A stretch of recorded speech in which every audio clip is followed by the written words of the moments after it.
Welcome back to another story on Infidelity Tales Lab. Before we begin, tell us, where in the world are you watching from? Now, let's dive into today's story. Chapter 1, The First Warning.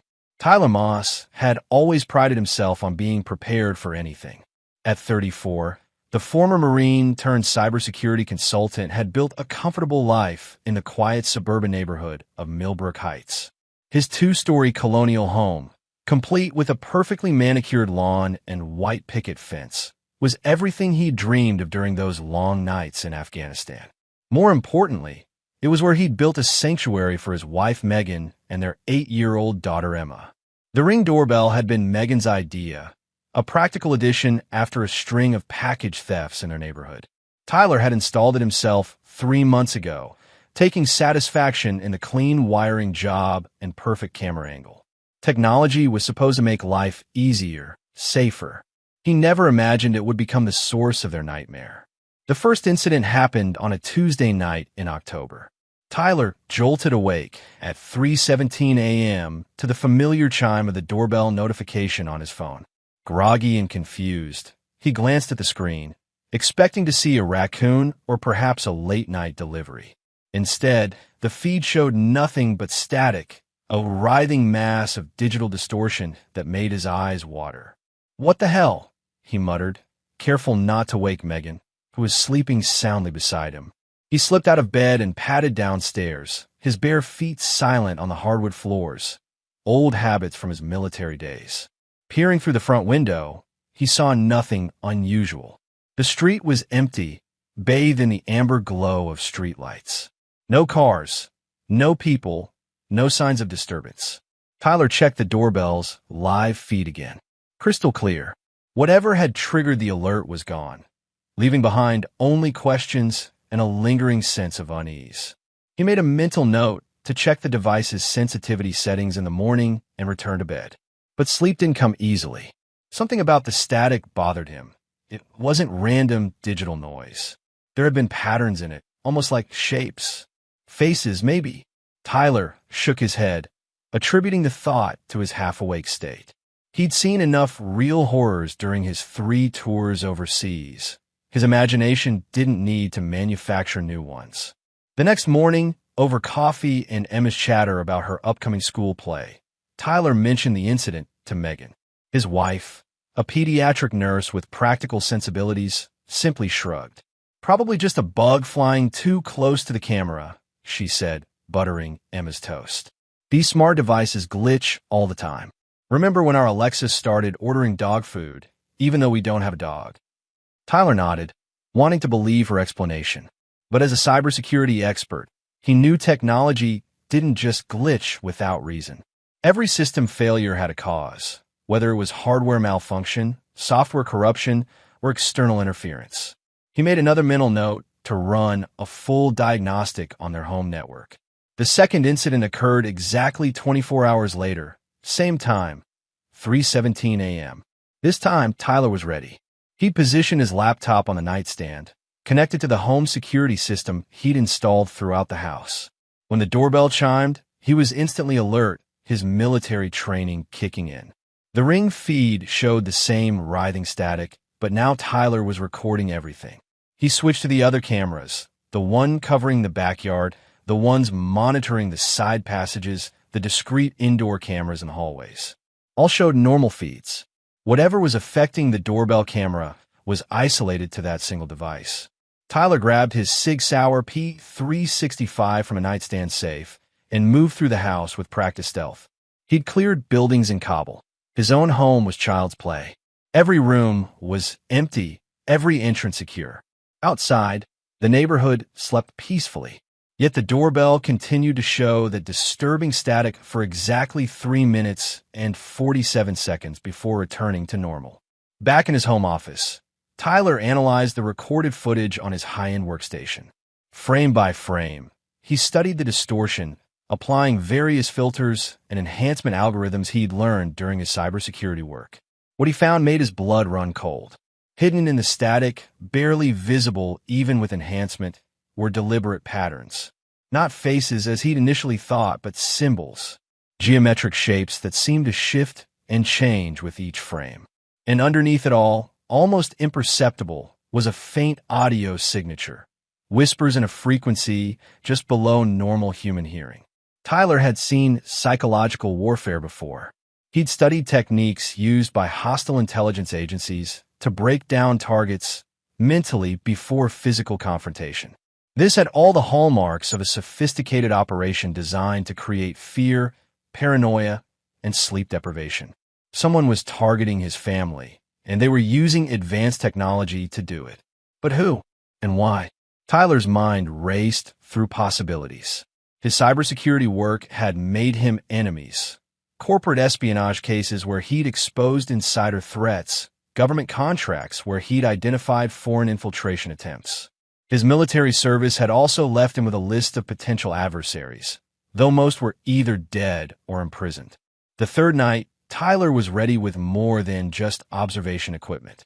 He'd spent the day researching counter-surveillance techniques and acquiring additional hardware. Motion sensors with infrared capability were positioned around the property's perimeter. High-resolution night vision cameras with local storage were installed in strategic locations. Most importantly, he'd set up a signal analysis station that would capture and analyze any electronic emissions in the area. At 3:17 a.m., the doorbell chimed again. But this time, Tyler's enhanced surveillance system captured something the original Ring camera had missed: a brief electromagnetic signature consistent with a high-power transmitter located approximately 300 yards southeast of his house. The signal lasted exactly as long as the static distortion on his doorbell camera. Tyler smiled grimly. His unknown enemy had just made their first mistake. In trying to terrorize him with ghost stories and digital phantoms, they'd revealed themselves as flesh and blood adversaries using real-world technology. And flesh and blood adversaries could be tracked, identified, and eliminated. As dawn broke over Millbrook Heights, Tyler began planning his counterattack. He'd protected his country from enemies abroad for years. Now he would protect his family from enemies at home. And unlike his previous tours of duty, this time there would be no rules of engagement to limit his response. The war for his family's safety had begun, and Tyler Moss intended to win it. Chapter 2: Digital Hunting. The next morning, Tyler sent Megan and Emma to stay with her sister in Connecticut for a long weekend. He fabricated a story about a gas leak requiring professional inspection, hating the lie, but knowing his family's safety came first. With them gone, he could focus entirely on identifying his adversaries without risking collateral damage. Tyler's home office transformed into a military command center. Multiple monitors displayed feeds from his expanded camera network, while sophisticated signal analysis equipment hummed quietly in the corner. His military and cybersecurity contacts had provided additional resources: thermal imaging cameras, electronic countermeasures equipment, and access to various government databases that officially didn't exist. The property 300 yards southeast turned out to be a foreclosed house that had been empty for 8 months. Public records showed it belonged to a shell company registered in Delaware, a dead end designed to frustrate casual investigation.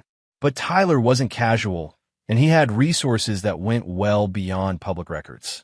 A call to Harvey Potter, his former military intelligence colleague, now working as a private investigator, yielded more promising information. Harvey had maintained his security clearances and connections within the intelligence community, making him invaluable for situations requiring discretion and unofficial assistance. The shell company connects to a network of holding companies owned by Dennis Stewart, Harvey reported during their secure video call. Ring any bells? Tyler's jaw tightened. Dennis Stewart. He remembered the name, though it took a moment to place it in context. 3 years ago, Tyler had been contracted by the Department of Defense to investigate a security breach at a military contractor facility.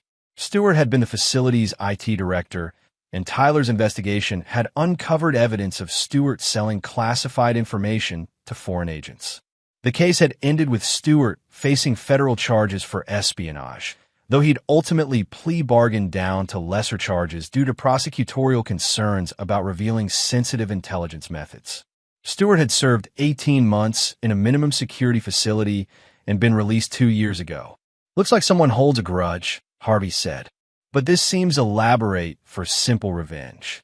My sources say Stewart's been busy since his release, building connections with some very unsavory people. Arms dealers, human traffickers, mercenaries. Word is he's trying to rebuild his reputation in certain circles by proving he can handle personal business professionally. Tyler processed this information. If Stewart was using Tyler's family as a demonstration of his capabilities to potential criminal clients, the situation was far more dangerous than simple revenge. Stewart needed to make an impression, which meant escalation was inevitable. There's something else, Harvey continued. Stewart's been asking questions about you through intermediaries. Your daily routine, your family schedule, your home's security measures. He's been planning this for months. That night, Tyler prepared for the 3:17 a.m. visitation with military precision.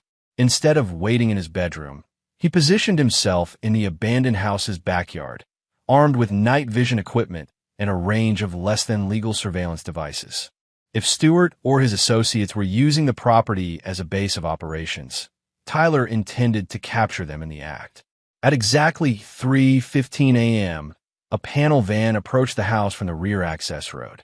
Tyler watched through his night vision scope as two figures emerged, a thin man matching Stewart's description and a larger companion who moved with the deliberate precision of professional muscle. They carried a sophisticated array of electronic equipment into the house. Through his directional microphone, Tyler listened as they set up their operation. Signal strength looks good. Stewart's voice was unmistakable, carrying the same arrogant tone Tyler remembered from their previous encounter. The enhanced psychological warfare protocol should really mess with his head tonight. By the time we're finished with Phase 1, he'll be jumping at shadows. What about the family? The larger man asked in a gravelly voice. They're the leverage for Phase 2. Once Moss is mentally compromised, we grab them. Nothing focuses a man's attention like his wife and daughter in immediate danger. Tyler's blood ran cold. This wasn't just about him. Stewart planned to use Megan and Emma as pawns in whatever game he was playing. The smart move would be to call in Harvey and official law enforcement. Let the system handle Stewart through proper channels. But Tyler knew how the system worked. Evidence gathered through illegal surveillance would be inadmissible. Stewart's lawyers would find procedural errors, demand warrant reviews, challenge the chain of custody. Meanwhile, Stewart would remain free to target Tyler's family. And given Stewart's connections to international criminals, he might disappear entirely before facing justice. No, Tyler had tried the official route once before, and it had only delayed Stewart's revenge by a few years. This time, he would handle the situation personally.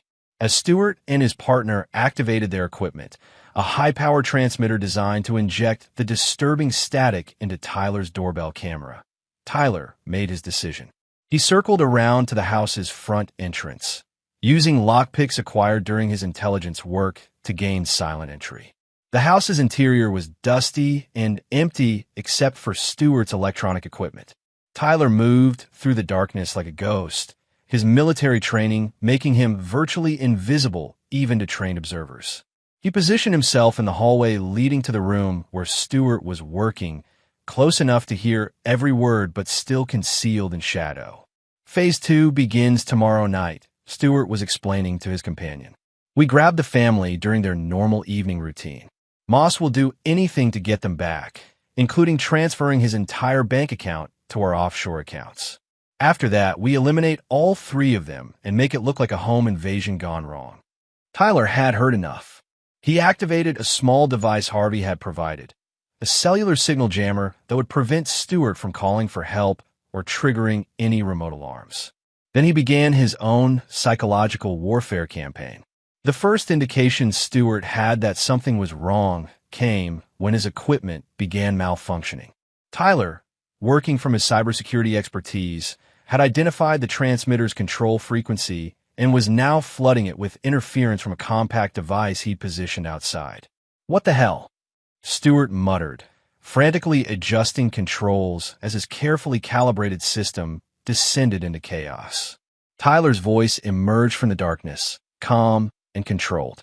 Hello, Dennis. I think it's time we had a talk. Chapter 3. The Hunter Becomes Hunted. Stewart spun around, his face pale in the glow of his malfunctioning equipment. His companion, a thick-set man with prison tattoos covering his neck, immediately reached for a pistol holstered beneath his jacket. Tyler's voice stopped him cold. "I wouldn't recommend that, Marcus."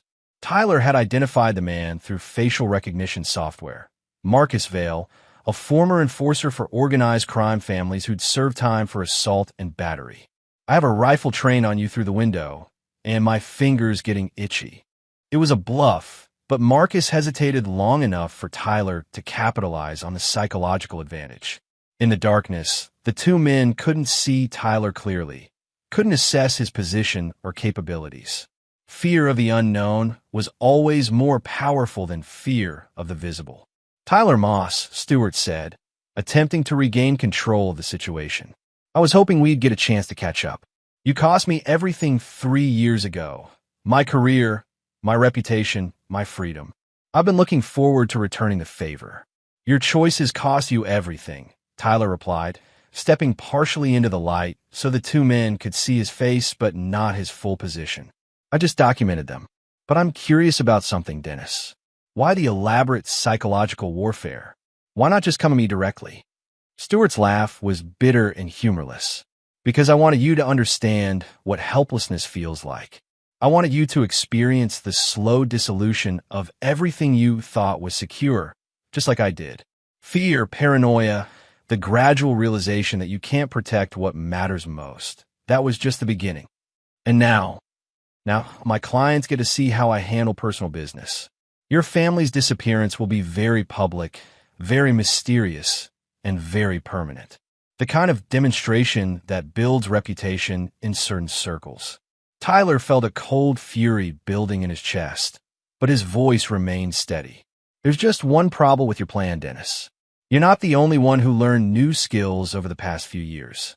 Tyler activated a small remote control in his pocket.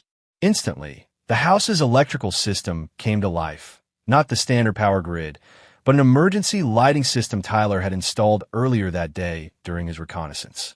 Brilliant LED arrays flooded the room with blinding white light, destroying the two men's night vision advantage while leaving Tyler, who'd been expecting the activation, largely unaffected. Marcus, blinded and disoriented, pulled his weapon anyway. It was the last mistake he'd ever make. Tyler's years of combat training took over, and he moved with lethal efficiency. A throwing knife, one of several concealed on his person, caught Marcus in the throat before the larger man could acquire a target. Stewart, seeing his hired muscle collapse in a pool of blood, began backing toward the rear door. "You can't kill me, Moss. I have associates who know where I am. If I don't check in." "You mean Carlos Mendez and the Arroyo cartel?" Tyler's voice was conversational, as if discussing the weather. "Or perhaps the Bratva connections you've been cultivating through Viktor Kozlov. I've been busy too, Dennis. Your associates are going to have a very bad week." Stewart's face went white. "That's impossible. You can't know about. I know everything about your operation. The offshore accounts in the Cayman Islands. The safe house in Montreal. The weapons cache you've been building in preparation for your demonstration. I know about Linda Maddox, too." The mention of Linda's name hit Stewart like a physical blow. She was his inside contact at Ring's technical support division, the one who'd been providing him with detailed information about Tyler's home security system. Stewart had thought that connection was completely secure. "Linda's been very helpful," Tyler continued, "especially after I explained to her what you were really planning with the information she'd been providing. Corporate espionage is one thing, but accessories to kidnapping and murder? That carries a very different sentence." Stewart was now pressed against the wall, trapped between Tyler and the rear door he couldn't reach without exposing his back. "What do you want, Moss?" "Justice. The kind that doesn't get delayed by lawyers and technicalities. You can't just execute me. You're not a vigilante. You're law enforcement." "Actually, I'm retired military handling a clear and present danger to my family. The legal framework is surprisingly flexible when national security consultants encounter terrorist threats." Tyler pulled out his phone and showed Stewart the screen. It displayed a recording of Stewart's earlier conversation about kidnapping Megan and Emma. This constitutes a credible threat against civilians by an individual with established connections to international criminal organizations. The Patriot Act provides considerable latitude for response to such threats.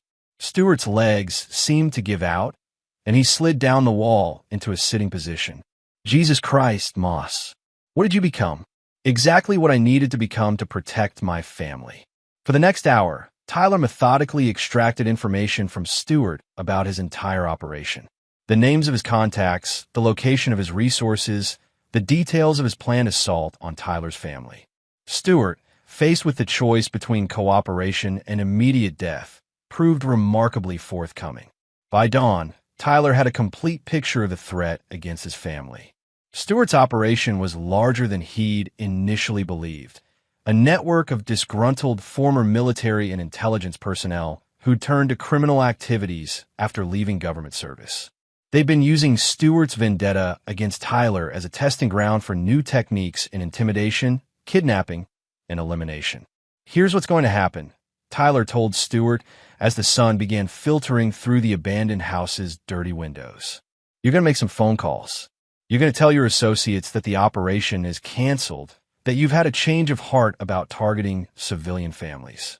You're going to transfer all operational funds to accounts I specify. And then you're going to disappear.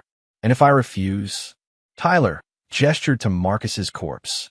Self-defense against an armed intruder. Very tragic, but perfectly legal. Of course, if you refuse my generous offer, you might suffer the same fate as your friend there.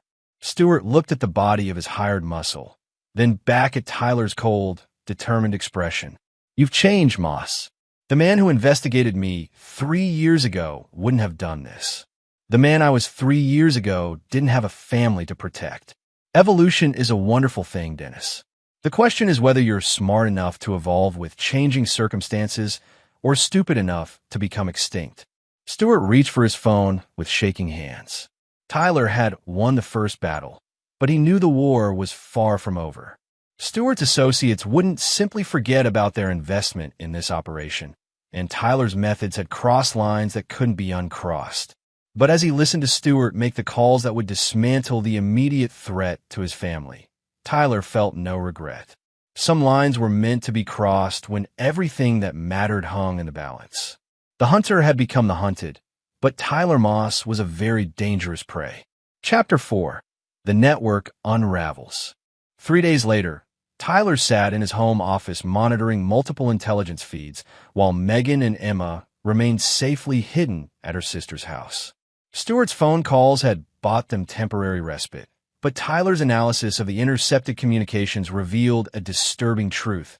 Stewart's operation was just one tentacle of a larger criminal network that wouldn't simply abandon their investment because of one man's change of heart.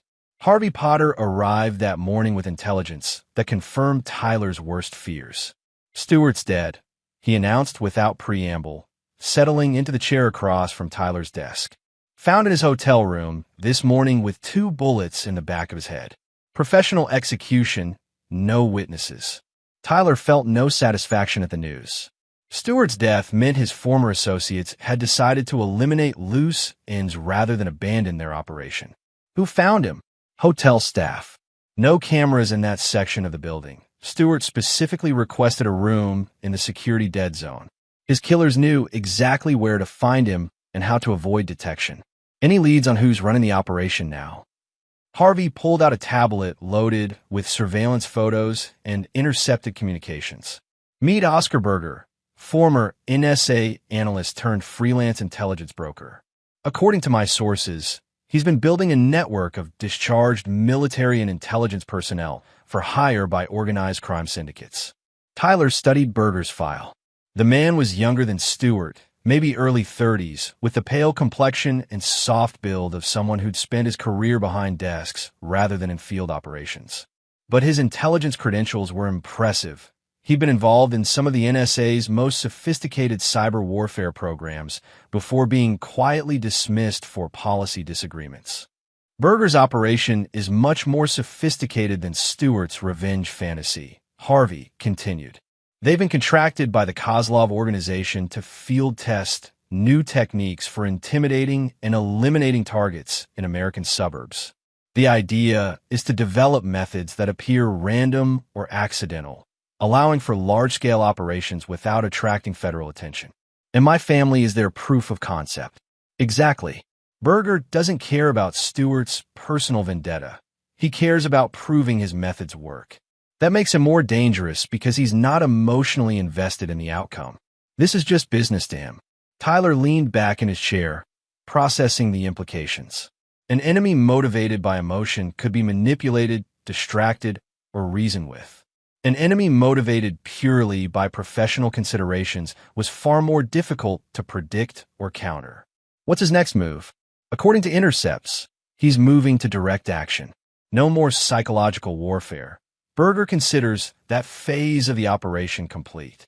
He's bringing in a specialist team to acquire your family for leverage while simultaneously preparing to eliminate you. Tyler's blood ran cold. Timeline: 48 to 72 hours.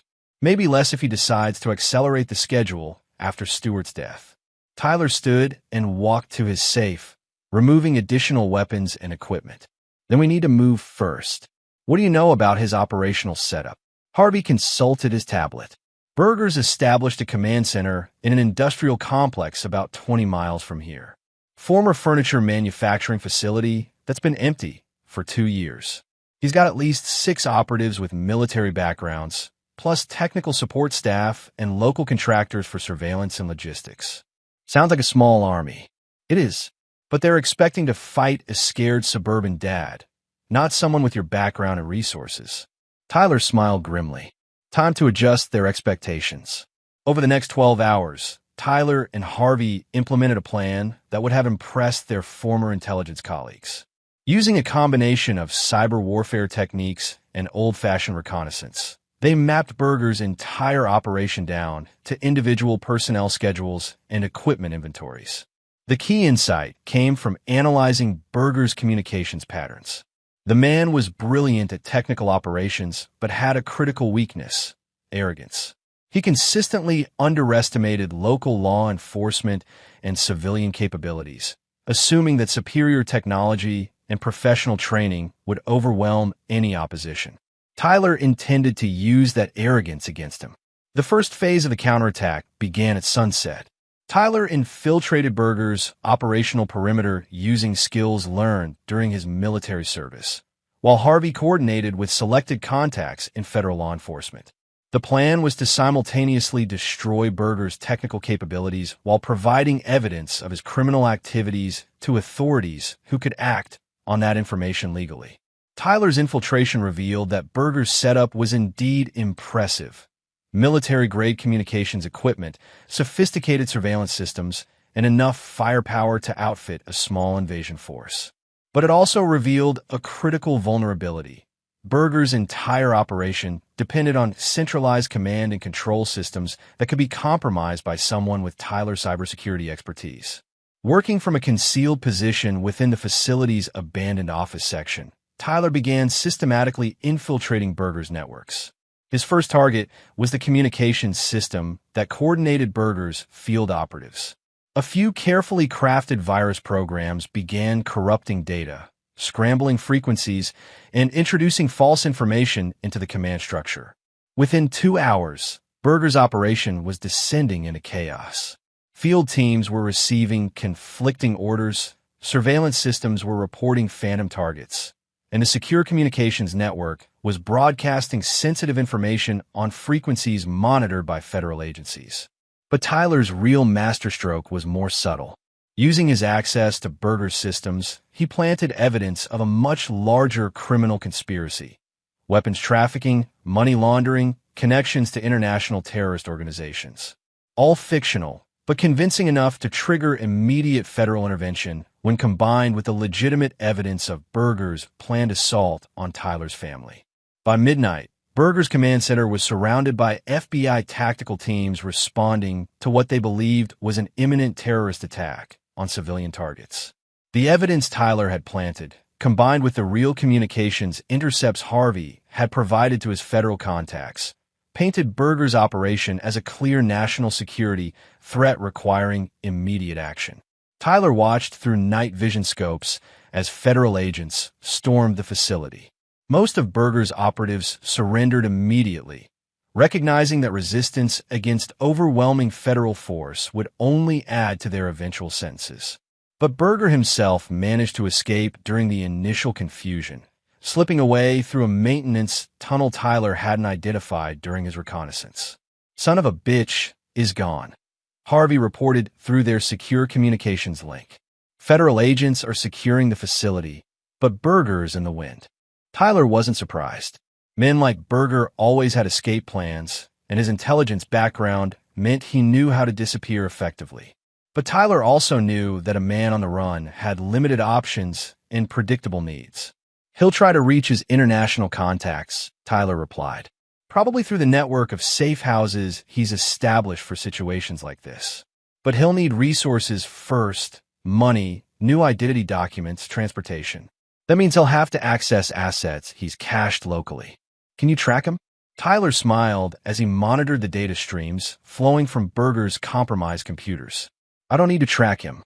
I know exactly where he's going." During his infiltration of Berger's systems, Tyler had discovered something the man probably didn't realize he'd revealed: the location of his emergency cache. Financial records, encrypted communication logs, and surveillance footage had all pointed to a storage facility where Berger kept resources for exactly this kind of emergency. Tyler was already moving toward that location when Berger's operational command center erupted in federal law enforcement activity. This wasn't over. It was just entering the final phase. And Tyler intended to be waiting when Berger arrived to collect his escape resources. Chapter 5: The Trap Springs. The storage facility sat in an industrial district that had seen better days, surrounded by abandoned warehouses and empty lots where weeds pushed through cracked asphalt. Tyler arrived 2 hours before dawn, giving himself time to establish surveillance and prepare for Berger's inevitable arrival. Unit 247 was located in the facility's most isolated section, accessed through a service road that provided multiple escape routes. Exactly what Tyler would have chosen for a cache location. Using equipment borrowed from Harvey's private investigation arsenal, Tyler confirmed the unit contained exactly what Berger's financial records had suggested: cash, weapons, forged documents, and communication equipment necessary for a professional disappearance. Tyler positioned himself in a vacant unit directly across from Berger's cache, settling in to wait with the patience learned during countless military operations. The storage facility security was minimal. A few cameras focused on the main entrance, a part-time security guard who spent most of his shift sleeping in the office. Perfect for someone who needed to access resources without official attention. Berger arrived just before sunrise, driving a stolen sedan and moving with the nervous energy of a man whose carefully constructed world had just collapsed. Tyler watched through a directional microphone as Berger worked frantically to access his emergency supplies, muttering to himself about federal incompetence and amateur local law enforcement. "Should have stayed in Moscow," Berger was saying as he stuffed cash into a duffel bag. "American operations are too unpredictable, too many variables. Kozlov's going to have my head for this disaster." Tyler smiled grimly. Berger's commentary was providing valuable intelligence about his organization's structure and international connections. Information that would be very useful to federal authorities, assuming Tyler decided to share it through official channels. But as Tyler listened to Berger's plans for escape and eventual revenge against everyone who had interfered with his operation, he realized that official channels might not be sufficient. Berger was already planning his next attempt on Tyler's family, discussing methods that would be even more sophisticated and harder to detect. The man had learned from this failure and intended to apply those lessons to future operations. Tyler made his decision. As Berger prepared to leave with his emergency supplies, Tyler activated a small device he'd placed near the storage unit's entrance. The device was simple: a cellular signal jammer that would prevent Berger from calling for help, combined with a remote door lock that would trap him inside the unit. Berger's first indication that something was wrong came when his cell phone lost signal just as he tried to contact his international handlers. The second indication was the sound of the storage unit door slamming shut and refusing to reopen. "Hello, Oscar." Tyler's voice came from speakers he'd positioned inside the unit earlier. "I think it's time we discussed your future career plans." Berger spun around, weapon drawn, searching for Tyler's position.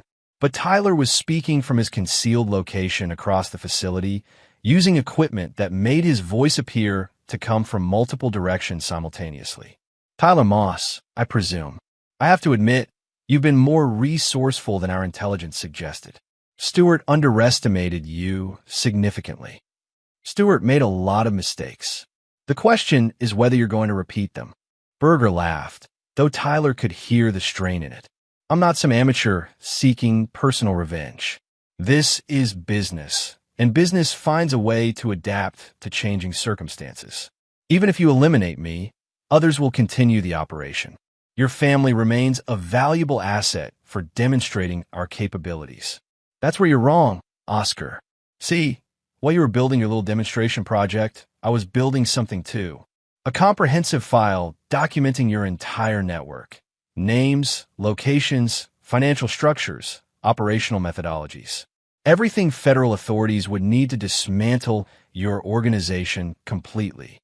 Tyler activated a tablet that displayed images of Berger's associates, financial records, and communication intercepts. The information was far more detailed than anything Berger had believed possible. "Impressive," Berger admitted, studying the displayed information. "But intelligence is only valuable if it reaches the right people.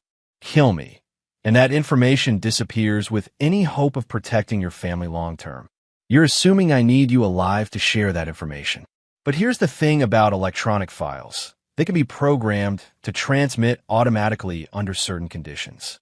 If I don't check in every 12 hours, everything I've compiled gets sent to every relevant federal agency simultaneously." Berger's face went pale as the implications sank in. "A dead man's switch. You're more professional than I gave you credit for. I learned from the best. 3 tours in Afghanistan, cybersecurity work with DoD, dealing with people who thought they were smarter than everyone else. Sound familiar?" Tyler paused, letting Berger fully grasp his situation. "Here's what's going to happen, Oscar. You're going to provide me with additional information about your network. The details I haven't been able to compile independently. International contacts, pending operations, financial structures. Everything. And in exchange, I'll make sure the federal investigation focuses on your network's criminal activities rather than potential terrorism charges. The difference between 20 years and life in prison." Berger was quiet for several minutes, weighing his options. Tyler could see him through the surveillance camera he'd placed in the storage unit, pacing back and forth like a caged animal. Finally, professional pragmatism won over personal pride. "What specific information do you want?" For the next 3 hours, Tyler systematically extracted intelligence about Berger's organization that would have taken federal authorities months to develop through traditional investigation. Names, locations, operational procedures, financial records, everything needed to dismantle a sophisticated criminal network. But Tyler's real objective was more specific: identifying and eliminating any ongoing threats to his family. Berger's information revealed that the operation against Tyler had been just one of several similar projects designed to field test new techniques. Other families in other cities were facing the same kind of psychological warfare and planned abduction that had targeted Tyler's household. "How many other operations are currently active?" Tyler demanded. 6. Berger replied reluctantly. "Phoenix, Denver, Atlanta, Richmond, Portland, and Minneapolis. All targeting families of former military or intelligence personnel who've interfered with our clients' interests." Tyler felt sick. His family's nightmare was being replicated across the country, with other families facing the same terror he'd experienced.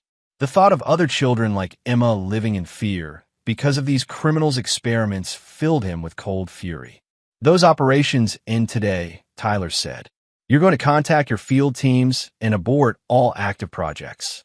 Every single one." "Impossible. I don't have that level of authority anymore."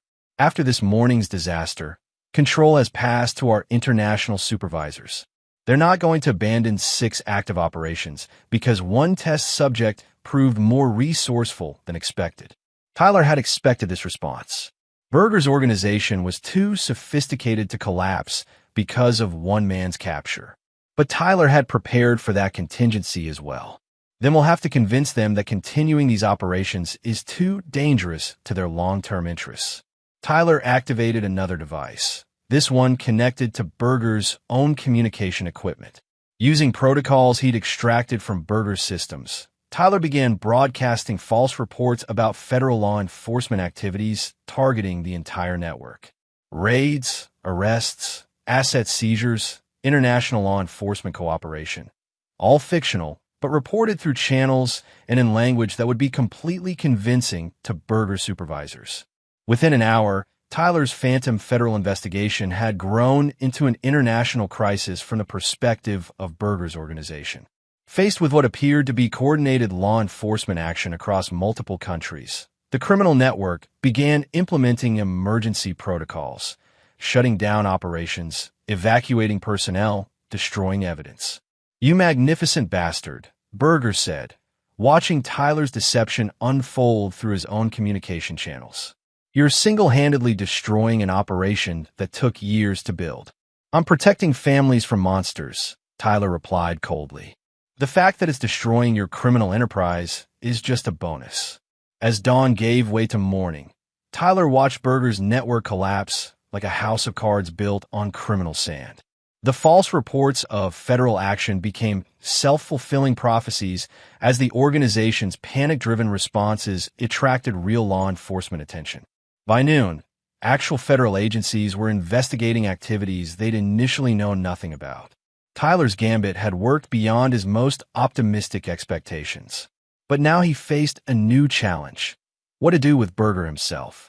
The man possessed too much knowledge to simply release, but killing him in cold blood would make Tyler no better than the criminals he'd been fighting. The solution came from an unexpected source. Harvey Potter, arriving at the storage facility with several men Tyler didn't recognize. "Federal marshals," Harvey explained as the men secured Berger. "Turns out your phantom investigation triggered some real ones. These gentlemen have been very interested in meeting Mr. Berger for some time." As federal agents led Berger away, Tyler felt a complex mixture of satisfaction and exhaustion. The immediate threat to his family had been eliminated, but the cost had been higher than he'd anticipated. He'd crossed lines, made enemies, and used methods that couldn't be undone or forgotten. But Emma would sleep safely in her own bed tonight, and that made every compromise worthwhile. Chapter 6: Ghosts and Consequences. 2 weeks after Berger's arrest, Tyler sat in a secure conference room at the FBI's field office, facing 3 federal agents who were trying to reconcile their official investigation with the evidence Tyler had provided. The room was windowless and sterile, designed to make suspects uncomfortable during interrogation. But Tyler wasn't a suspect. Technically, he was a cooperative witness helping to unravel an international criminal conspiracy. Agent Kara Middleton, the lead investigator, was reviewing Tyler's statement for the 3rd time. A veteran of organized crime investigations, she possessed the kind of sharp intelligence that missed nothing and trusted even less. "Your story is remarkably convenient, Mr. Moss," she said, not looking up from her files. "You discovered this conspiracy, infiltrated their operations, and single-handedly provided evidence that led to the arrest of 12 individuals across 6 states. All while protecting your family and staying within legal boundaries." Tyler met her skeptical gaze steadily. "I got lucky. These people underestimated civilian capabilities and made critical operational security mistakes." "Lucky?" Agent Middleton's tone suggested she found that explanation insufficient. "You extracted intelligence that would have taken our analysts months to develop, executed cyber warfare operations that required significant technical expertise, and coordinated activities across multiple jurisdictions with precision that suggests extensive planning and resources." Agent Benjamin Sloan, Middleton's partner, leaned forward. We've been investigating Berger's network for 8 months without achieving a fraction of what you accomplished in 2 weeks. That's not luck. That's professional capability at a level that raises questions about your background and motivations. Tyler had expected this line of questioning. His cooperation with federal authorities had been necessary to eliminate the ongoing threat to his family, but it had also exposed him to official scrutiny that could complicate his future. The methods he'd used to defeat Berger's network weren't all strictly legal, and federal agents were trained to identify such discrepancies.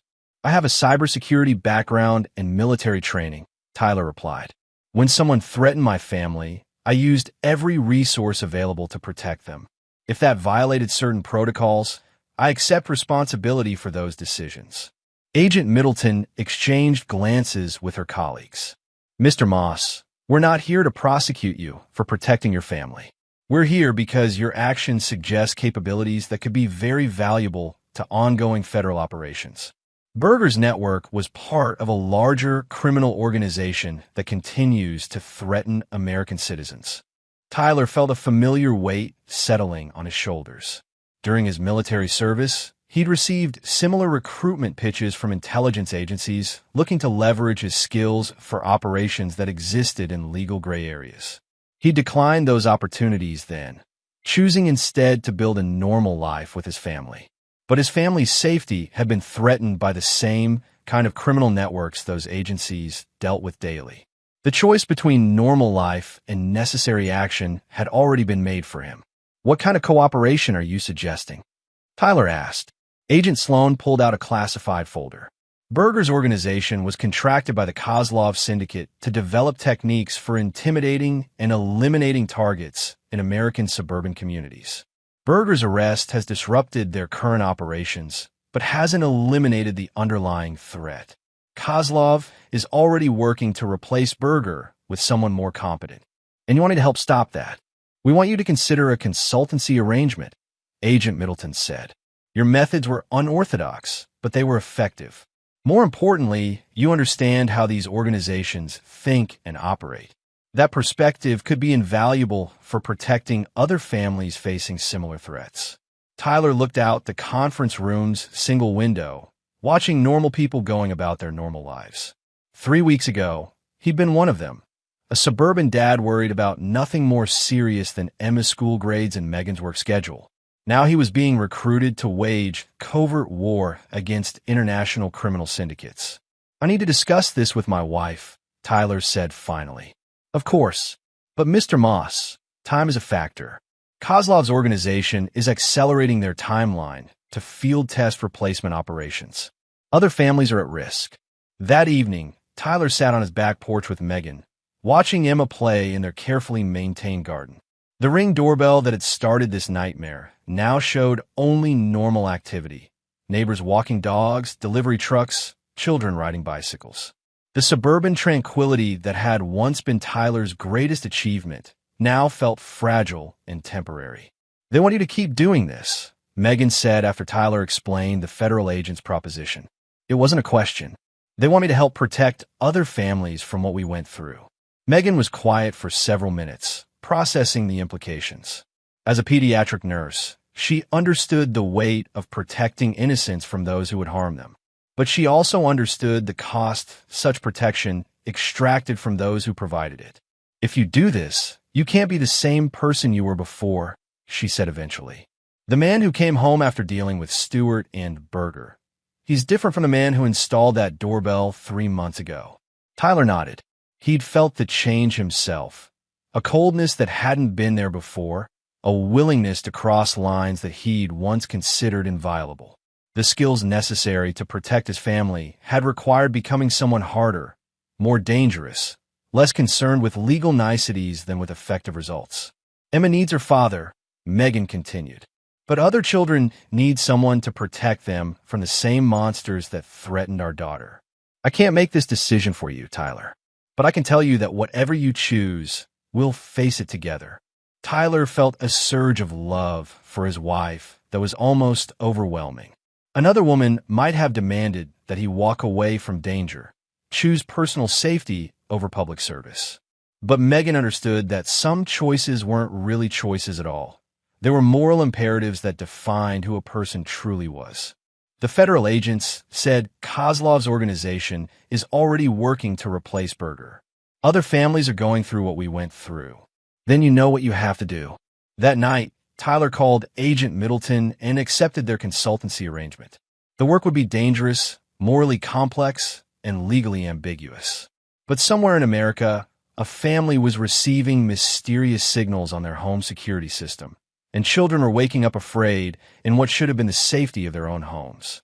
Tyler Moss had discovered he possessed certain talents for protecting innocents from sophisticated predators.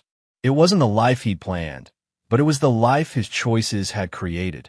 And given what he now knew about the threats facing ordinary families, it was a life he could live with. The suburban warrior was officially going to war. Chapter 7. The Kozlov Gambit.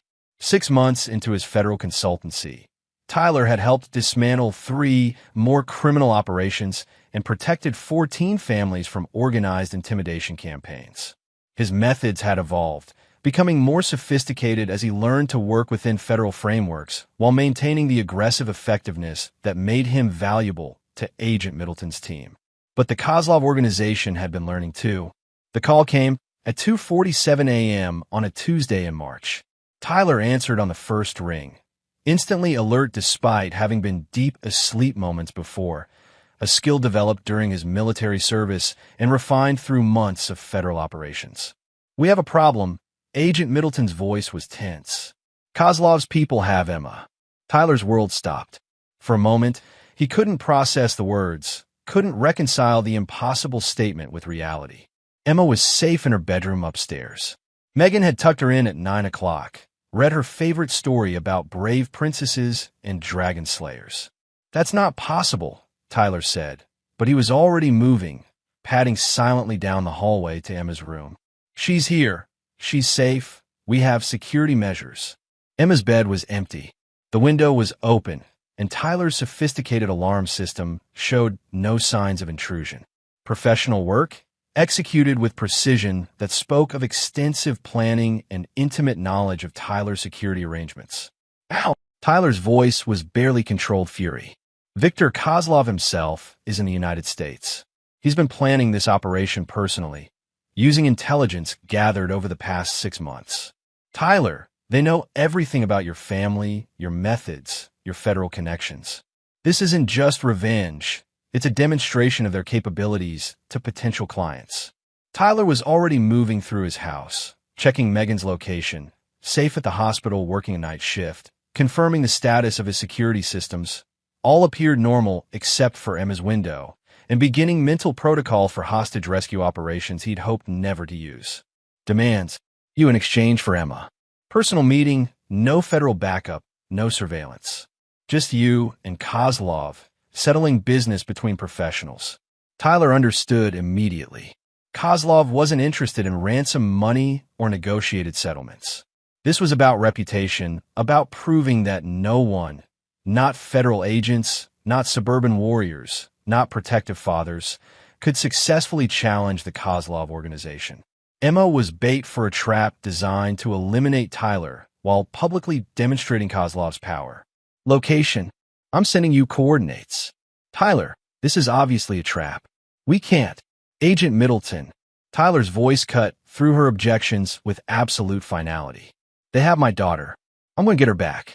The only question is whether you help me or I do this entirely alone. There was silence on the line for several seconds.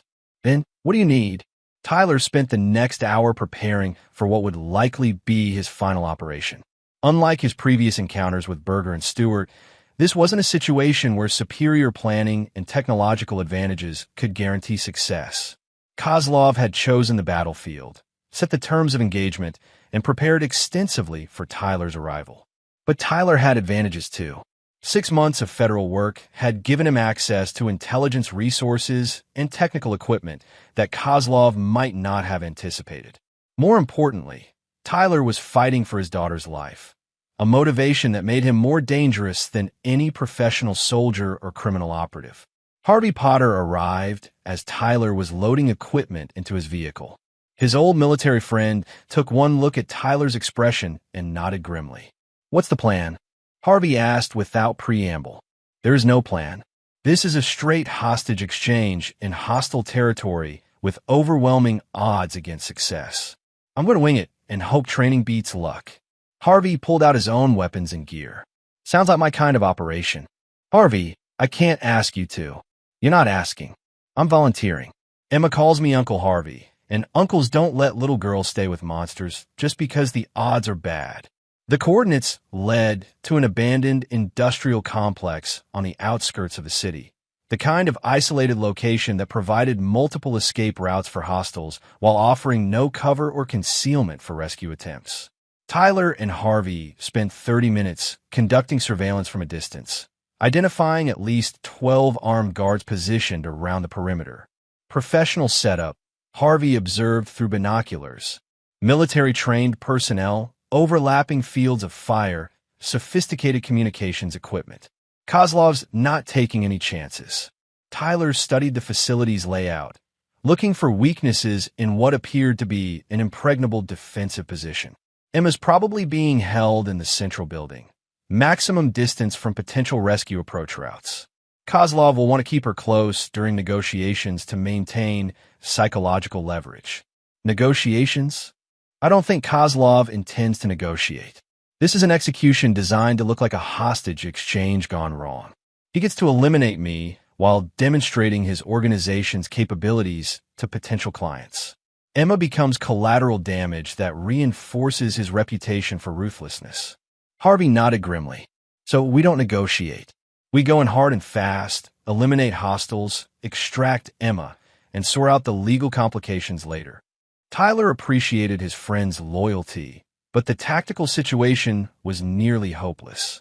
12 professional guards in fortified positions against 2 attackers with limited ammunition and no backup. Even with their military training and superior motivation, the odds were overwhelming.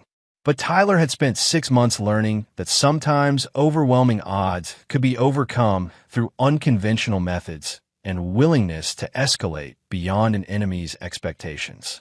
"I have an idea," Tyler said, pulling out his phone. "But it's going to require federal resources and some very flexible interpretation of jurisdictional authority." Agent Middleton answered on the first ring.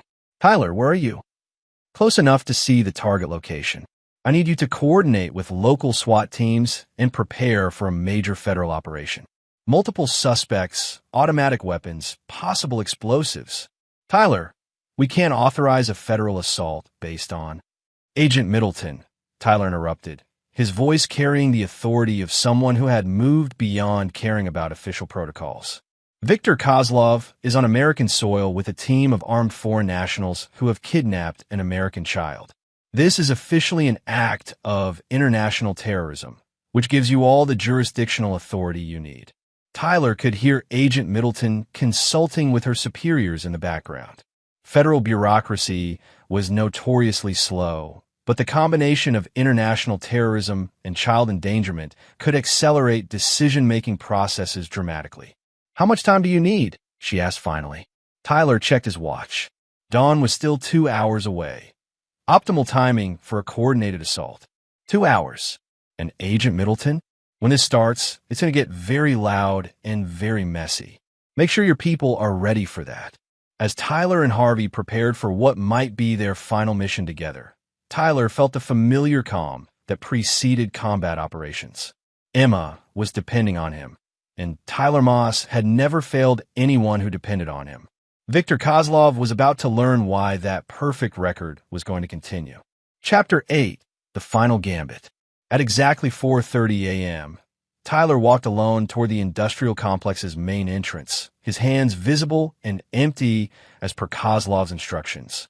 Every step was monitored by hidden federal snipers positioned throughout the surrounding area, while Harvey coordinated tactical teams from a mobile command center half a mile away. But Tyler knew the real battle would be fought with psychology rather than bullets. Kozlov was too experienced to allow a simple tactical solution to succeed. He would have anticipated federal involvement and prepared countermeasures. Tyler's only advantage was that Kozlov expected him to be a desperate father making emotional decisions rather than a professional operator executing a carefully planned deception. The main building's entrance was flanked by two guards who searched Tyler thoroughly before escorting him inside. The industrial space had been converted into a sophisticated temporary command center, with surveillance equipment monitoring approaches to the facility and communication systems connecting to Kozlov's international network. Viktor Kozlov stood in the center of the space like a spider in his web, a tall, lean man in his 50s whose pale eyes held the kind of casual cruelty that came from decades of inflicting suffering without consequence. Emma sat in a chair beside him, her hands zip-tied and her face streaked with tears, but otherwise unharmed. "Mr. Tyler Moss," Kozlov said in accented English, "your reputation precedes you. My associates speak of you with considerable respect, though not necessarily affection." Tyler's eyes never left Emma, who was trying to be brave, but was clearly terrified. "Let her go, Kozlov. Your business is with me. Actually, my business is with the federal authorities who have been interfering with legitimate commercial activities. You're simply a convenient focal point for resolving certain jurisdictional disputes." Kozlov gestured to monitors showing surveillance feeds from around the facility.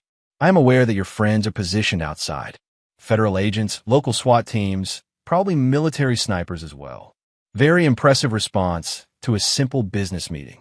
Tyler wasn't surprised that Kozlov had detected the federal presence, but the criminal leader's confidence suggested he had additional resources Tyler hadn't anticipated, resources that might make the planned assault more costly than acceptable. "Here is what will happen," Kozlov continued. "You will contact Agent Middleton and order the withdrawal of all federal personnel. In exchange, I will allow your daughter to leave safely. You, however, will remain to discuss certain operational adjustments to federal policy regarding my organization. And if I refuse?" Kozlov pulled out a tablet showing video feeds from multiple locations around the city. Tyler's blood ran cold as he recognized several of them: Megan's hospital, Harvey's apartment building, Agent Middleton's home address. Refusal would have consequences extending well beyond this facility, Kozlov said calmly. "I have invested considerable resources in developing comprehensive intelligence about everyone connected to your federal operations. Your daughter is not my only leverage, merely the most emotionally compelling." Tyler felt the familiar cold fury building in his chest, but his voice remained steady. "You made a mistake coming here personally, Kozlov. Whatever happens to my family, you won't live to enjoy it." Kozlov laughed, a sound like breaking glass. "Mr. Moss, I have survived 3 decades in a business where mistakes are typically fatal. Do you really believe a suburban father with military training poses a greater threat than the Russian mafia, Chechen separatists, or Colombian cartels? Those organizations had to worry about politics, territories, and profit margins," Tyler replied. "I just have to worry about my family. That makes me much more dangerous than anyone you've faced before." Tyler activated a small device concealed in his watch. Not a weapon or communication device, but a simple timer that had been counting down since he entered the building. Kozlov's confidence was about to be shattered by realities he hadn't considered. The first explosion came from the facility's power infrastructure, plunging the building into darkness while simultaneously disabling Kozlov's surveillance and communication systems. Tyler had spent hours studying the complex's electrical layout, identifying critical points where shaped charges could create maximum disruption with minimal risk to hostages. In the chaos that followed, Tyler's military training took over. Years of night operations had prepared him for exactly this kind of combat environment, moving through darkness while hostile forces struggled to adapt to changed circumstances. Emma's chair was exactly where Tyler had calculated it would be, and his daughter followed his whispered instructions perfectly, staying low, moving when he moved, trusting her father completely even in the midst of nightmare chaos. But Kozlov's men were professionals too, and they recovered from the initial surprise quickly. Automatic weapons fire filled the darkness as they attempted to eliminate Tyler while recapturing Emma. Tyler returned fire with surgical precision, each shot carefully aimed to avoid ricocheted dangers in a confined space. The second explosion came from outside the building. Harvey signaled that federal tactical teams were beginning their assault on the facility's perimeter. Kozlov had prepared for a negotiated settlement or a straight hostage exchange, but not for a coordinated deception operation that used multiple phases of escalation to overwhelm his defenses. As federal agents stormed the building, Tyler found himself in the kind of close-quarters combat he'd hoped never to experience on American soil. Kozlov's guards were fighting with the desperation of men who knew capture meant life imprisonment or worse, while Tyler fought with the focused intensity of a father protecting his child. The final confrontation came in the building's central corridor, where Kozlov himself waited with a pistol aimed at the space Tyler would have to cross to reach the exit with Emma. Even in the emergency lighting from federal tactical units, Tyler could see the criminal leader's expression of cold calculation. An impressive operation, Mr. Moss, but ultimately futile. Your daughter lives only as long as I find her useful as leverage against federal operations. Kill me, and she becomes a liability to be eliminated. Tyler stepped into the corridor, shielding Emma with his body. You're forgetting something, Kozlov. What? Tyler smiled grimly. I spent 6 months learning everything about your organization. Financial structures, operational procedures, personnel files, everything. And unlike your operation against my family, my intelligence gathering included comprehensive contingency planning. Tyler activated his phone, showing Kozlov a list of names, addresses, and photographs. Every member of your organization currently in the United States. Their locations, their activities, their connections to international criminal networks. All documented, all ready for transmission to federal authorities. Kozlov's eyes widened as he recognized the scope of Tyler's intelligence operation. Impossible. That information is compartmentalized, encrypted. Your people underestimated civilian cyber warfare capabilities. Again, Tyler's voice carried absolute conviction. Kill my daughter, and your entire American operation gets rolled up within 24 hours. Let her go, and you get to disappear back to whatever hole you crawled out of. For several seconds, Kozlov weighed his options while automatic weapons fire echoed from other parts of the building. His men were losing, federal tactical teams were establishing control, and his carefully planned demonstration of power was collapsing into a public relations disaster. Finally, professional pragmatism overcame personal pride. Kozlov lowered his weapon and stepped aside, allowing Tyler and Emma to pass toward the exit where federal agents waited to escort them to safety. This isn't over, Moss, Kozlov called after them. My organization has a long memory for those who interfere with our business. Tyler paused at the exit, still holding Emma protectively against his side. Actually, it is over. Because unlike your previous enemies, I don't have territories to defend or profits to protect. I just have a family to keep safe. And that means you and everyone like you stay as far away from us as possible.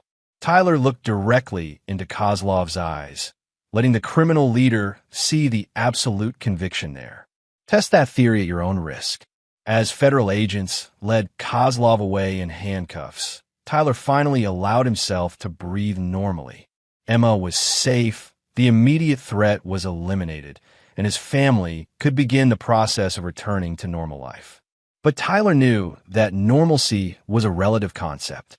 He'd changed during this ordeal, become someone harder and more dangerous than the suburban father who'd installed a Ring doorbell 6 months earlier.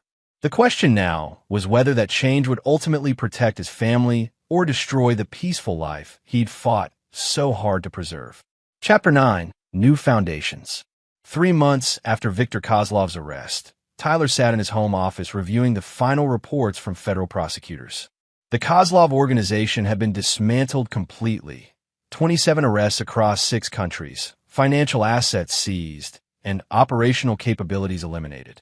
Emma was sleeping peacefully in her own bed, and Megan had returned to her normal work schedule at the hospital. By all external measures, the Moss family had returned to suburban normalcy. But Tyler knew the deeper truth was more complicated. Emma was describing her school's safety protocols with the detailed knowledge of someone who understood that dangers existed beyond childish imagination. Megan was discussing her volunteer work with families who'd experienced trauma, using terminology that reflected hard-won understanding of psychological warfare's effects. And Tyler found himself analyzing their daily routines for security vulnerabilities even during casual family discussion. "Dad," Emma said as Megan cleared the dinner dishes, "are the bad people going to come back?" Tyler looked into his daughter's eyes, still innocent despite everything she'd experienced, still trusting despite having every reason for permanent fear. This was the question that haunted his nights and drove his continued preparation for threats that might never materialize. "I don't know, sweetheart, but I promise that if they do, we'll be ready for them." Emma nodded solemnly. "Because we're stronger than we were before." Tyler felt his heart break and swell simultaneously. His 8-year-old daughter had learned lessons about strength and survival that most adults never faced, but she'd learned them without losing her essential humanity. Perhaps that was the real victory. Not the elimination of specific threats, but the preservation of family bonds strong enough to survive any challenge. Later that night, after Emma was asleep and Megan had gone to bed early after her volunteer shift, Tyler walked through his house, checking security systems and reviewing surveillance feeds. The routines that had once been paranoid preparation were now simply practical maintenance of the life he'd built for his family. His phone buzzed with a text message from an unknown number. "Impressive work with Kozlov. Others are watching. Others are learning. Sleep well, Suburban Warrior." Tyler deleted the message and added the number to his monitoring systems. Somewhere in the darkness, new enemies were studying his methods and planning their own operations. The war for his family's safety would never truly end. It would just evolve into new forms requiring new responses. But Tyler had evolved too. The suburban father who'd installed a Ring doorbell to catch package thieves was gone, replaced by someone harder, more dangerous, and infinitely more protective of everything that mattered. Tyler Moss checked the locks one final time, armed the security systems, and headed upstairs to his family. Tomorrow would bring new challenges, new threats, new opportunities to prove that some lines should never be crossed. And Tyler would be ready for whatever came next. In Emma's bedroom, he paused to watch his daughter sleeping peacefully, her face relaxed in the kind of trust that children should be able to take for granted. She'd grown stronger through their ordeal, but she'd retained her essential innocence, proof that some victories were worth any cost. Tyler smiled as he closed Emma's door. Let new enemies study his methods and plan their operations. They would find him ready, willing, and more dangerous than anyone who threatened his family could possibly imagine. The Ring doorbell might have started this nightmare, but Tyler Moss had ended it on his own terms. And those terms would apply to any future threats foolish enough to test his resolve. The suburban warrior was home, and his family was safe. Everything else was just details waiting to be resolved. Emma now woke up sometimes at night, not from doorbell chimes, but from dreams she couldn't quite remember. She developed a habit of checking locks and security cameras before going to bed, behaviors that broke Tyler's heart even as he recognized their practicality. The innocence that had been stolen from his daughter could never be fully recovered. Megan had thrown herself into her work with an intensity that spoke of her own processing of trauma. She'd started volunteering with organizations that helped children who'd experienced violence, channeling her protective instincts into professional service. But Tyler sometimes caught her watching Emma with an expression of fierce vigilance that hadn't been there before their ordeal. And Tyler himself had discovered that some transformations were permanent. The federal consultancy had officially ended with Kozlov's conviction, but Agent Middleton continued to call occasionally with intelligence about emerging threats to civilian families. Tyler found himself unable to ignore those calls, unable to return to a purely personal existence, when he knew monsters were still hunting innocents. The Ring doorbell had been replaced with a more sophisticated security system, but Tyler often found himself checking its feeds with the hypervigilance of someone who'd learned that safety was an illusion maintained through constant preparation. That morning, Harvey Potter arrived for their weekly coffee meeting, a tradition they'd established to help each other process their experiences and maintain their friendship despite the violence they'd shared. "Any word from our federal friends?" Harvey asked, settling into his usual chair on Tyler's back porch. Agent Middleton called yesterday. They're tracking indications that Kozlov's arrest created a power vacuum that's attracting attention from other criminal organizations. Nothing direct, but she wanted me aware of potential developments. Harvey nodded. Both men understood that Tyler's success against sophisticated criminal networks had created a reputation that would attract both admiration and hostility from similar organizations. The price of protecting his family might be a lifetime of vigilance against those who saw him as either a threat or a challenge.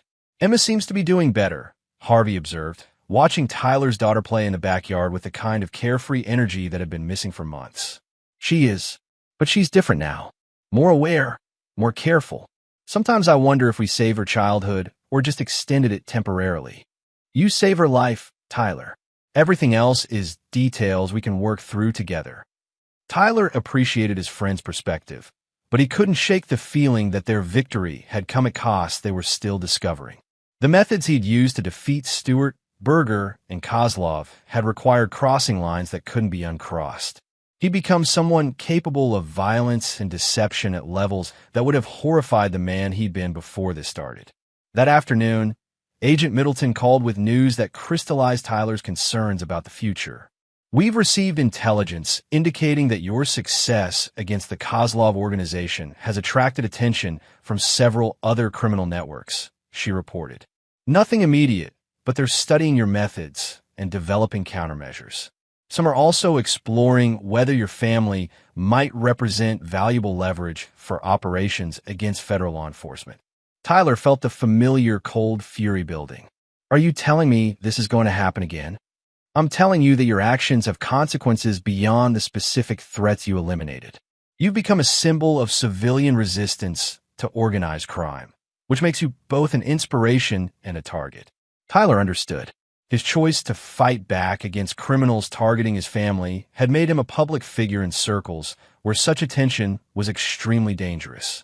Other families facing similar threats might look to his example for hope, but criminal organizations would study his methods to develop countermeasures and identify vulnerabilities. That evening, Tyler sat with Megan and Emma around their dinner table, the kind of normal family scene he'd fought so hard to preserve. But the conversation revealed how much their definition of normal had changed. And there you have it. Another story comes to an end. What did you think? I'd love to hear your thoughts in the comments below. If you enjoy this story, consider joining our community by subscribing. It means the world to us. For more stories like this one, check out the recommended videos on screen. And I'll see you there.